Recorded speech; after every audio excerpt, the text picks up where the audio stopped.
Well, Mary Alice, we learned today that Dr. Anthony Fauci, the latest former federal official to, go up against Trump, let's say, a fierce critic, gets his security detail revoked. And not the first one. Former Secretary of State Mike Pompeo got his security detail pulled as well. I mean, is this the beginning of a revenge tour?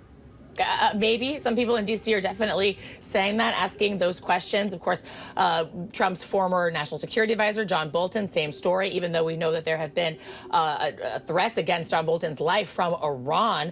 Trump also pulling his security detail. Look, Trump basically said, he took a question on this, he basically said, just because you worked in the government and faced threats doesn't mean the government's going to pay for you to have security forever. He basically said that Fauci and others can hire their own private security if they want.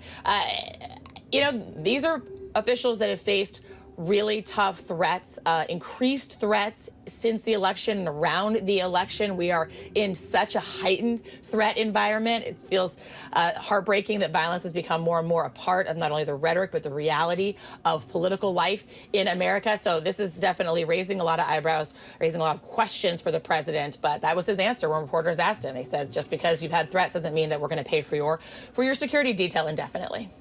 It's interesting you mentioned John Bolton. I forgot. We all park in the same parking structure right next to the Bureau here, Mary Alice. And when I got out, one of the gentlemen who parks the cars said, yeah, John Bolton showed up today without a security detail. He says that he no longer has it. And I thought, oh, boy, here we go. Yeah. So we'll see what happens next week.